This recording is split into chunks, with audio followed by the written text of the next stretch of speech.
Welcome to the Loyal Opposition Podcast, episode number 4. I'm Bernie Flowers, one of Uncle Sam's wayward children. I believe that our country's best days are still in front of us, but we're going to have to make some changes if we want those best days to come. I intend to talk about important topics every week with the hopes of improving our country and our way of life. Please like, share, and subscribe. So now, let's get started. Last week, Anne Arundel County's Republican Central Committee presented the Alliance for Defending Freedom's Dr. Derek Greene. He's a PhD from California. He gave a presentation on effectively engaging schools. There were probably about 60 or more defenders of the family who attended this event. It was so popular that there were protesters, about 20 of them outside across the street from the venue, as I remember. I said hi to them and waved as I walked in. Conservative activists from all over Maryland were there. Central Committee members from Anne Arundel County, Baltimore City, Baltimore County, the Frederick Douglass Society, the Precinct Project, Moms for Liberty. They were all there, and others. Maryland's conservatives are building positive momentum. It couldn't come at a better time. Maryland's Senator Chris Van Hollen and Hawaii's Senator Brian Schatz have introduced a bill to get rid of the national debt ceiling. That would allow the government to spend as much of your money as it wants, as they say, to infinity and beyond. The Biden administration and congressional Democrats want to raise the debt ceiling. That means the Treasury Department would run out of funds and can no longer take on more debt as early as June of this year. Failure to reach an agreement on the debt ceiling could trigger a government shutdown, lowering America's credit rating, and also a whole wave of other negative impacts might come our way financially. Just in case you didn't know, the U.S. national debt stands at $31.7 trillion. That's $94,700 per citizen. That means that my 2-year-old granddaughter owes $94,700. She has a mortgage that she doesn't know about, and so do you. That is not cool. I recommend that you contact your congressman and let them know if you're concerned about this problem. Project Dynamo. Have you ever heard of it? Well, the bottom line is U.S. citizens are stranded abroad again. The Biden administration has left Americans behind in Afghanistan, Ukraine, and now Sudan.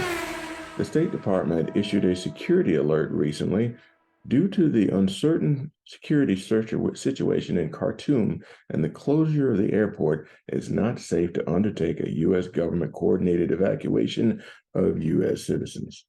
It's advised that the 16,000 Americans in Sudan remain sheltered in place.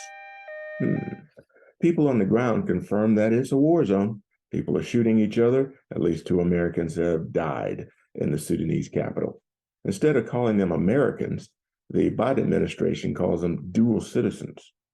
American citizens are actually trapped in a war zone, and our government says it's too dangerous to go get them out. Other countries are removing their people from the war zone. That's Italy, Germany, the UK, Spain, Holland, others. Bottom line is private security groups are being deployed to rescue the Americans not evacuated by the State Department. But that's not the job of those private security firms. That should be done by the U.S. government, by the U.S. military that we pay for. What happened to no man left behind? Take care. Bye-bye. The U.S. government can do better. A variety of businesses have begun implementing cashless ATMs that give out stored value cards in exchange for cash. As reported by Axios, the new cashless ATMs have also been referred to as cash-to-card kiosks. Some businesses have attempted to transition fully to the cashless approach for health and hygiene reasons, with employers citing additional issues such as theft risks and frequent trips to the bank to deposit cash. Currently, the most common cashless locations include parks and casinos, and Major League sports franchises. They've been installing these cashless devices at places like Six Flags and Hershey Park. I wonder if this move has anything to do with our government's Executive Order 14067, which is their plan to one day replace cash. Interesting. Democrat presidential candidate Robert Kennedy talked about how financial houses BlackRock and Vanguard have profited enormously from the COVID-19 vaccine. BlackRock and Vanguard are two of the largest shareholders in Pfizer, Moderna, and Johnson & Johnson. Kennedy pointed out that BlackRock and Vanguard hold a huge swath of the world's economy. They manage $15 trillion in global assets. Bloomberg called BlackRock the fourth branch of government. The two firms own huge companies like American Express, T-Mobile, Twitter, and Disney. They own huge swaths of the economy in big food and big pharma. Capitalism is supposed to be about competition, but it seems like our competition in capitalism has been interrupted. These large companies own other large companies, and the large companies that own those companies own other large companies. Competition is not alive and well as we think it is. Do you think that's a good idea for one company, two companies to own so much? Is that good for you?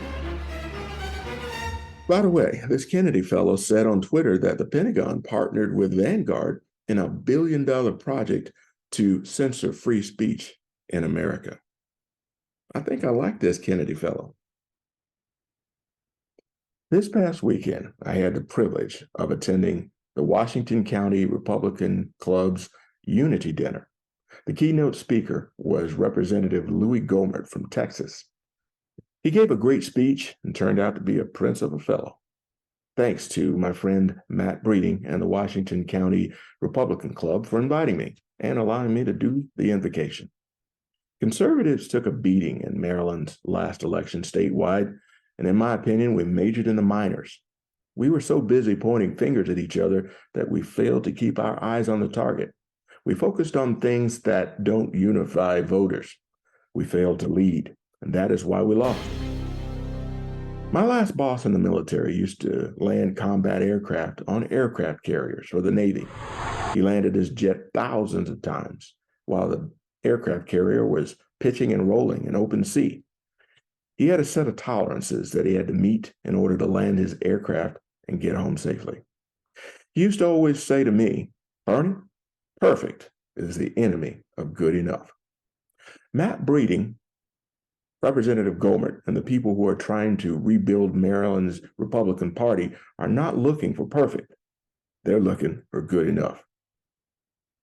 That was quite a gathering, gentlemen, on Saturday night. Thanks for having me.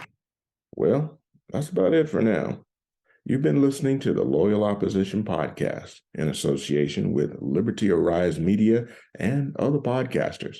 I ask that you like, share, and subscribe to this channel and to this podcast.